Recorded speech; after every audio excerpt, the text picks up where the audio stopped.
Hello बच्चों, स्वागत है आपका एक बार फिर से आपके अपने YouTube चैनल HD केमिस्ट्री में। आज हम पढ़ने जा रहे हैं कैरेक्टरिस्टिक्स ऑफ वेव। तो एटॉमिक स्ट्रक्चर हम पढ़ रहे थे, उसके अंदर जो हम टॉपिक पढ़ रहे हैं उसमें हमें आज कैरेक्टरिस्टिक्स ऑफ वेव करके टॉपिक है जो इसको कवर करना है, ठीक है। क्योंकि आगे हमें इलेक्ट्रोमैग्नेटिक रेडिएशंस पढ़नी है, तो उसके लिए वेव का नेचर हमें पता होना चाहिए, ठीक है। चलिए देखते हैं आगे। कैरेक्टरिस्टिक्स ऑफ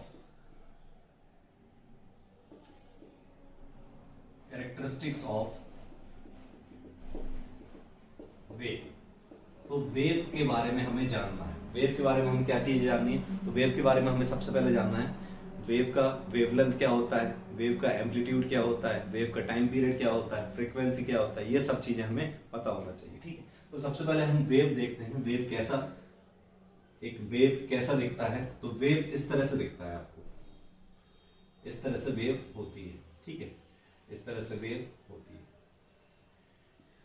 ये वेव, ठीक है। तो जो वेव का हाईएस्ट पीक होता है उसको हम बोलते हैं क्रेस्ट। हाईएस्ट पीक को हम बोलते हैं क्रेस्ट, और जो मिनिमा होता है उसको हम बोलते हैं ट्रफ। मिनिमा होता है उसको हम बोलते हैं ट्रफ, ठीक है। तो होप ये समझ में आया होगा, ट्रफ और क्रेस्ट, ठीक है। अच्छा, वेव को एक्सप्लेन कैसे करेंगे? कोई ने आपसे पूछा कि वेव होती क्या है, तो वेव को कैसे एक्सप्लेन करेंगे?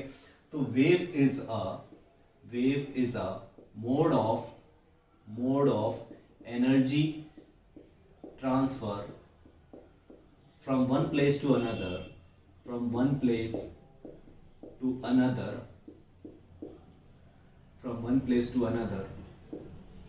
without displacement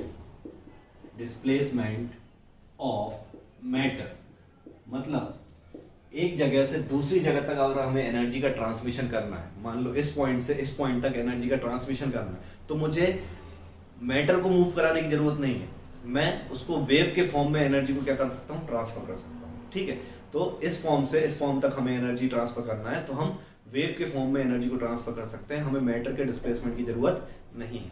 तो wave is a mode of energy transfer from one place to another without displacement of matter, ठीक है। अब हम वेव के कैरेक्टरिस्टिक को देख लेते हैं। तो कैरेक्टरिस्टिक्स ऑफ वेव में सबसे पहले हमने देखा क्रस्ट क्या होता है, मैक्सिमा, और ट्रफ क्या होता है, मिनिमा, ठीक है। अब देखते हैं हम एम्पलीट्यूड क्या होता है। तो देखिए एम्पलीट्यूड क्या होता है, जो हाइट ऑफ द क्रस्ट होती है, हाइट ऑफ द क्रस्ट, और हम बोल सकते हैं डेप्थ ऑफ द ट्रफ और हाइट ऑफ द क्रस्ट, उसको हम बोलते हैं amplitude.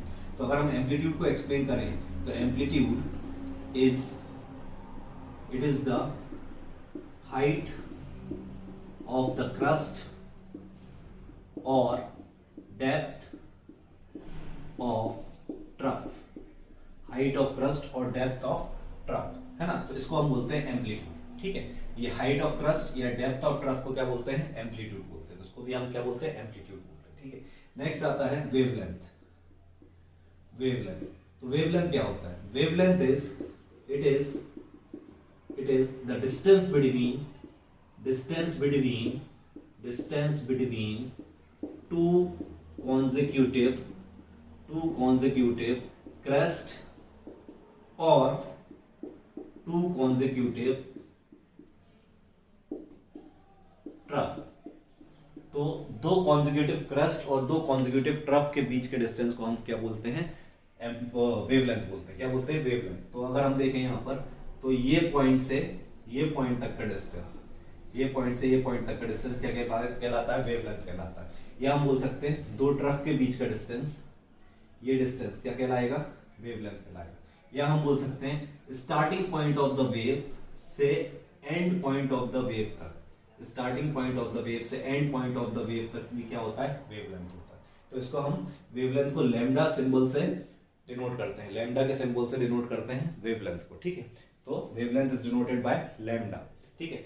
It is the distance between two consecutive crust और टू consecutive ट्रफ। होप आपको समझ में आ गया होगा, वेवलेंथ डायग्राम में देख के और ज्यादा समझ में आ गया होगा कि दो क्रस्ट के बीच का डिस्टेंस या दो ट्रफ के बीच का डिस्टेंस, या स्टार्टिंग पॉइंट ऑफ वेव से end point of one wave तक जो डिस्टेंस होता है वो क्या कहलाता है, वेवलेंथ कहलाता है, ठीक है। चलिए नेक्स्ट आते हैं वेवलेंथ के बाद हम आते हैं नेक्स्ट फ्रीक्वेंसी पर। फ्रीक्वेंसी, फ्रीक्वेंसी यानी न्यू, न्यू से डिनोट करते हैं फ्रीक्वेंसी। तो फ्रीक्वेंसी होता है number of wave cycles, number of wave cycles per unit या पर सेकेंड बोल सकते हैं, पर सेकेंड, ठीक है। Number of wave cycles, number of cycles of wave पर सेकेंड, एक सेकेंड में कितनी साइकिल्स पास हो रही है एक पर्टिकुलर पॉइंट से, है ना। जैसे मान लो एक पर्टिकुलर पॉइंट है ये, इस पर्टिकुलर पॉइंट से एक सेकंड में कितनी साइकिल्स क्रॉस हो रही हैं, वो होती है फ्रीक्वेंसी, है ना। फ्रीक्वेंसी मतलब एक पर यूनिट टाइम में कितने रिपीटेशन हो रहे हैं। तो एक पॉइंट ऑफ टाइम, अगर एक पॉइंट हमने सेलेक्ट कर लिया, उस पॉइंट से अगर हम देख रहे हैं कि यहां से एक सेकंड में ऐसी 10 वेव क्रॉस हो रही है, तो फ्रीक्वेंसी क्या हो जाएगी, 10 की हो जाएगी, ठीक है। तो फ्रीक्वेंसी क्या होता है कि एक पॉइंट से कितनी नंबर ऑफ वेव्स पास हो रही हैं एक सेकंड में या पर यूनिट टाइम में, तो number of wave cycles per second. अच्छा, फ्रीक्वेंसी क्या हो गया, नंबर ऑफ वेव साइकिल पर सेकंड, ठीक है। नेक्स्ट है टाइम पीरियड, नेक्स्ट है टाइम पीरियड। टाइम पीरियड क्या होता है, टाइम पीरियड को हम कैपिटल टी से डिनोट करते हैं। टाइम पीरियड होता है time taken to complete one cycle of wave, time taken to complete one cycle of wave, है ना। तो एक साइकिल ऑफ वेव को कंप्लीट करने में जितना टाइम लगता है उसको हम बोलते हैं टाइम पीरियड। एक साइकिल कंप्लीट करने में, मतलब जैसे कि ये है ना, जैसे कि आपने सामने ये साइकिल है, तो इस साइकिल को, एक साइकिल को कंप्लीट होने में जितना टाइम लगेगा, एक साइकिल को कंप्लीट होने में जितना टाइम लगेगा उसको हम बोलेंगे time period of the wave. अच्छा, टाइम पीरियड और फ्रीक्वेंसी में एक रिलेशन होता है ना। तो relation between time period and frequency, ये इंपॉर्टेंट रिलेशन है, टाइम पीरियड और फ्रीक्वेंसी का रिलेशन, ये आपको याद रखना है कि टाइम पीरियड जो होता है, time period is inverse of frequency, time period is inverse of frequency, ठीक है। Time period is inverse of frequency, ठीक है। अच्छा, टाइम पीरियड की यूनिट क्या होती है, यूनिट की बात करें हम, यूनिट ऑफ टी, तो यूनिट ऑफ टी होती है second, seconds. Unit of time क्या होता है, सेकंड होता है, सेकंड होता है या मिनट होता है, ठीक है। यूनिट ऑफ टाइम क्या हो गया, सेकंड। अच्छा, फ्रीक्वेंसी की यूनिट की बात करें, यूनिट ऑफ फ्रीक्वेंसी, तो यूनिट ऑफ फ्रीक्वेंसी की बात करें, यूनिट ऑफ फ्रीक्वेंसी, तो यूनिट ऑफ फ्रीक्वेंसी होती है second inverse, second inverse, second inverse, और हम बोल सकते हैं हर्ट्ज, और हम बोल सकते हैं हर्ट्ज, हर्ट्ज, है ना। सेकंड इनवर्स और हर्ट्ज, हर्ट्ज को हम ऐसे लिखते हैं हर्ट्ज, सेकंड इनवर्स और हर्ट्ज, ठीक है। H Z, capital H small Z, capital H small Z, तो सेकंड इनवर्स और हर्ट्ज, ये यूनिट होती है फ्रीक्वेंसी। टाइम की यूनिट क्या होती है, सेकंड होती है, और फ्रीक्वेंसी की यूनिट क्या होती है, सेकंड इनवर्स और हर्ट्ज, ये याद रखना है, ठीक है। तो फ्रीक्वेंसी क्या हो गया, फ्रीक्वेंसी हो गया number of wave cycles per second, and time period क्या हो गया, time taken to complete one cycle, ठीक है। तो जो टाइम पीरियड और फ्रीक्वेंसी रहता है एक दूसरे का इनवर्स रहता है, ठीक है। एक दूसरे का क्या रहता है, इनवर्स रहता है। यूनिट ऑफ टाइम क्या रहता है, सेकंड रहता है, ठीक है। होप सो आपको ये सारी टर्म समझ में आ गई होंगी। नेक्स्ट टर्म की तरफ बढ़ते हैं, आगे बढ़ते हैं। नेक्स्ट टर्म जो हमारे पास है दैट इज वेव नंबर। तो अब समझते हैं वेव नंबर क्या होता है। वेव नंबर, तो वेव नंबर बेसिकली आपको नाम से समझ में आ रहा होगा कि नंबर ऑफ वेव से रिलेटेड, नंबर ऑफ वेव से रिलेटेड है, ठीक है। वेव नंबर, वेव नंबर, इसको हम न्यू बार से डिनोट करते हैं, न्यू बार से डिनोट करते हैं, ठीक है। न्यू बार, ठीक, तो न्यू बार से डिनोट करते हैं। तो basically it is the reciprocal of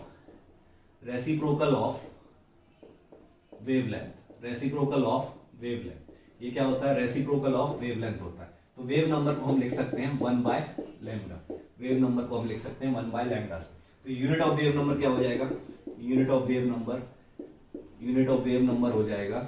अच्छा, वेवलेंथ की यूनिट क्या होती है, तो unit of wavelength, unit of lambda क्या होता है, यूनिट ऑफ लैम्डा होता है या तो मीटर या सेंटीमीटर या एंगस्ट्रॉम, ठीक है। इस तरह की यूनिट होती है, नैनोमीटर, पिकोमीटर, इस तरह की यूनिट होती है। तो वेव नंबर की यूनिट क्या होगी, यूनिट ऑफ वेव नंबर। अब लैम्डा 1/λ है ना, लैम्डा की यूनिट मीटर है, तो यूनिट ऑफ वेव नंबर क्या होगी, या तो मीटर इनवर्स, सेंटीमीटर इनवर्स, इस तरह से, है ना। तो मीटर इनवर्स, सेंटीमीटर इनवर्स, इस तरह से यूनिट ऑफ वेव नंबर होगा, है ना। वेव नंबर किसमें होगा, या तो मीटर इनवर्स में होगा या सेंटीमीटर इनवर्स में होगा, क्योंकि वेवलेंथ की यूनिट क्या होती है, वेवलेंथ एक डिस्टेंस होती है और डिस्टेंस की यूनिट क्या होती है, मीटर सेंटीमीटर, ठीक है। तो डिस्टेंस, वेवलेंथ एक डिस्टेंस है इसलिए उसकी यूनिट है मीटर या सेंटीमीटर, लेकिन वेव नंबर क्या है, उसका रेसिप्रोकल है, वेवलेंथ का रेसिप्रोकल है, इसलिए वेव नंबर की यूनिट क्या है, मीटर इनवर्स या सेंटीमीटर इनवर्स, ठीक है। होप ये सारी चीजें आपको समझ में आई होंगी। नेक्स्ट हम बढ़ते हैं स्पीड ऑफ वेव, ठीक है। अच्छा, इसको समझते हैं स्पीड ऑफ वेव को कैसे निकालेंगे। देखिए आप कंसीडर करिए एक वेव को, तो मैं ये वेव को कंसीडर कर रहा हूं, ठीक है। अब देखो मुझे एक पॉइंट कंसीडर करना है, तो मैंने एक पॉइंट कंसीडर किया, लेट से ये पॉइंट कंसीडर किया, ठीक है। अब इस पॉइंट को, लेट से इस पॉइंट को इधर ऐसे जाना है, ठीक है। तो इस पॉइंट को इस पॉइंट तक जाने में कितना डिस्टेंस ट्रैवल करना पड़ेगा, लैम्डा। इस पॉइंट को इस पॉइंट तक जाने, मतलब इस वेव को इस वेव तक रिपीट होने में कितना टाइम कंसीडर करना पड़ेगा, मतलब कितना डिस्टेंस ट्रैवल करना पड़ेगा पॉइंट को, तो लैम्डा डिस्टेंस ट्रैवल करना पड़ेगा, ठीक है। तो ये पॉइंट जो इस पोजीशन तक पहुंचने तक लैम्डा डिस्टेंस कवर करेगा, ठीक है। आप बोल सकते हो लैम्डा कवर करेगा, ठीक है। और कितने टाइम में करेगा, तो टाइम कितना होगा उसके लिए, टाइम पीरियड के बराबर होगा। टाइम कितना होगा, टाइम पीरियड के बराबर। तो अगर हम स्पीड निकालना चाहें तो स्पीड कैसे निकाल सकते हैं, स्पीड को हम सी से नोट करते हैं, तो स्पीड कैसे निकाल सकते हैं, स्पीड ऑफ वेव यानी सी कैसे निकाल सकते हैं। तो स्पीड का फॉर्मूला क्या होता है, स्पीड का फॉर्मूला होता है डिस्टेंस अपॉन टाइम। तो डिस्टेंस कितना ट्रेवल करा, लैम्डा, और टाइम कितना लगा, टी, ठीक है। तो स्पीड हो गया c into 1/c equal to lambda into 1/t, c equal to lambda into 1/t, ठीक है। तो इसको हम लिख सकते हैं c is equal to lambda, और 1/t को क्या लिख सकते हैं, 1/t को लिख सकते हैं फ्रीक्वेंसी। इसका मतलब speed of wave is equal to lambda into frequency, ठीक है। स्पीड ऑफ वेव क्या हो गया, लैम्डा इंटू फ्रीक्वेंसी। इसका मतलब आप वेवलेंथ निकालना हो तो क्या कर सकते हो, c बाय फ्रीक्वेंसी कर सकते हो। वेवलेंथ निकालना है तो क्या कर सकते हो, c बाय फ्रीक्वेंसी, या फ्रीक्वेंसी निकालना है तो क्या कर सकते हैं, c बाय लैम्डा कर सकते हैं, ठीक है। फ्रीक्वेंसी निकालना है तो क्या कर सकते हैं, c बाय लैम्डा कर सकते हैं, ठीक है। तो यहाँ पर ये फॉर्मूला इंपॉर्टेंट है क्योंकि इस पर क्वेश्चन बनते हैं, ठीक है। तो आपको ये ध्यान रखना है कि c क्या होता है, लैम्डा इंटू फ्रीक्वेंसी, और लैम्डा क्या होता है, c बाय न्यू यानी फ्रीक्वेंसी, और फ्रीक्वेंसी यानी न्यू क्या होता है, c बाय लैम्डा यानी वेवलेंथ, ठीक है। तो ये फॉर्मूलेज आपको ध्यान रखने हैं, ठीक। तो ये इंपॉर्टेंट पॉइंट था, इसको याद रखना है, ठीक। चलिए आगे बढ़ते हैं। अब जनरली स्पीड ऑफ वेव हम क्या कंसीडर करते हैं, तो स्पीड ऑफ वेव को कंसीडर करते हैं हम स्पीड ऑफ लाइट के बराबर इन वैक्यूम, ठीक है।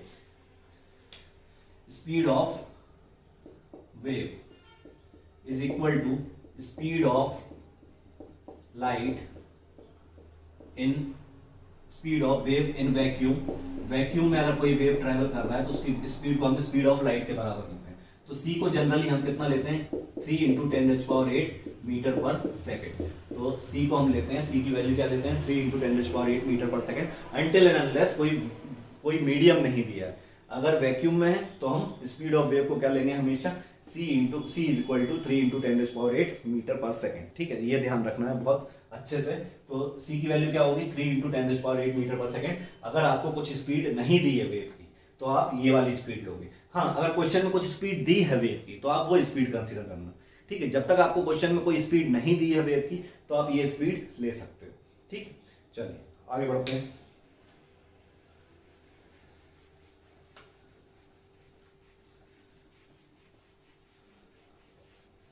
नेक्स्ट जो है वो है इलेक्ट्रोमैग्नेटिक रेडिएशन। ये सब हमने वेव के बारे में क्यों पढ़ा है, ताकि हम समझ सकें इलेक्ट्रोमैग्नेटिक रेडिएशन के बारे में।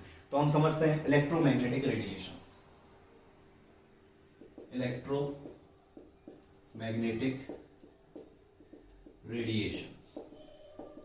इलेक्ट्रोमैग्नेटिक रेडिएशंस क्या होती हैं, है ना। तो इलेक्ट्रोमैग्नेटिक रेडिएशंस बेसिकली एक वेव होती हैं जो कि ट्रांसफर या एमिशन, है ना, जो कि रिस्पॉन्सिबल होती हैं एमिशन या ट्रांसमिशन ऑफ एनर्जी के लिए, ठीक है।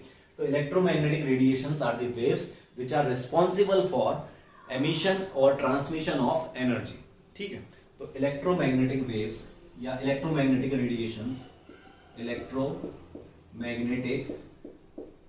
radiations are waves responsible for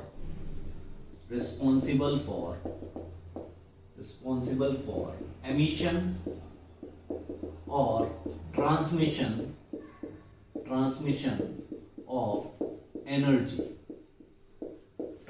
of energy। ठीक है, अब इलेक्ट्रोमैग्नेटिक नाम से समझ में आ रहा है कि इसमें दो कंपोनेंट होंगे, एक तो इलेक्ट्रिक फील्ड कंपोनेंट होगा, एक मैग्नेटिक फील्ड कंपोनेंट होगा। तो जो इलेक्ट्रोमैग्नेटिक वेव यानी इलेक्ट्रोमैग्नेटिक रेडिएशन बनती है वो दो कंपोनेंट से बनी होती है, electric field component and magnetic field component. तो दोनों को हम समझते हैं। ठीक है, तो electromagnetic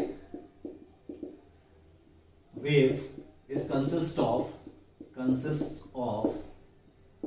two components. First is electric field component. Second is magnetic field component.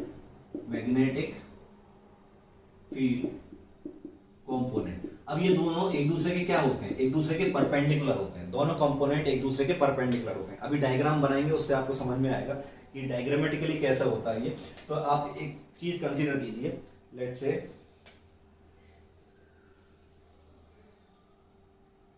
ठीक है, तो एक वेव जो हमारे पास है that is on the plane of board, है ना, बोर्ड के प्लेन में एक वेव हमारे पास है। तो ये प्लेन बोर्ड के प्लेन में, ठीक है, this is on the plane of board. ठीक है, एंड एक सेकेंड वेव है जो कि इसके परपेंडिकुलर है, तो that is not in the plane of board, that is inwards. ठीक, तो इसको इस तरह से देखिए। अब देखिए इसको कैसे आपको समझ में आएगा ये।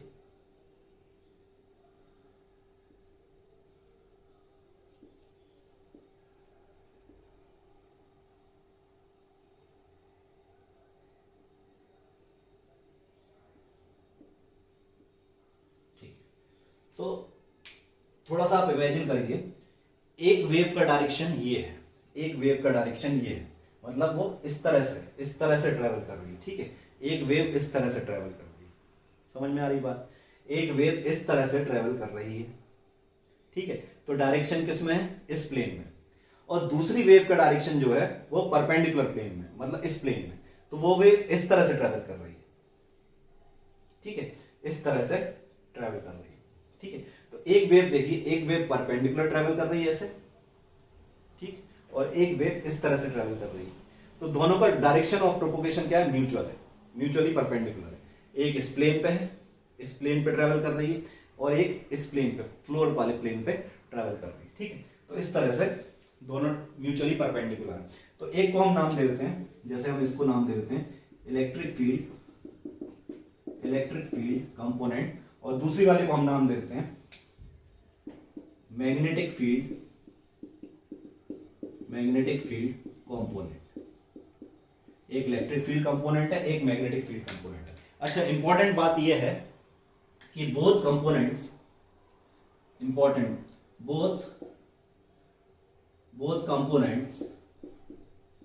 Have same amplitude, wavelength, same wavelength होती है, सेम टाइम पीरियड, फ्रीक्वेंसी, है ना, same amplitude, same wavelength, same time period, same frequency, सब कुछ एक जैसा। बस क्या अंतर है उसमें, but both are in mutually perpendicular directions या planes, both are in mutually perpendicular planes, but दोनों क्या है, परपेंडिकुलर प्लेन्स में है। ठीक है, दोनों का सब कुछ सेम है, वेवलेंथ सेम है, एम्पलीट्यूड सेम है, टाइम पीरियड सेम है, फ्रीक्वेंसी सेम है, बस उनका प्लेन ऑफ प्रोपगेशन क्या है, प्लेन ऑफ प्रोपगेशन परपेंडिकुलर है।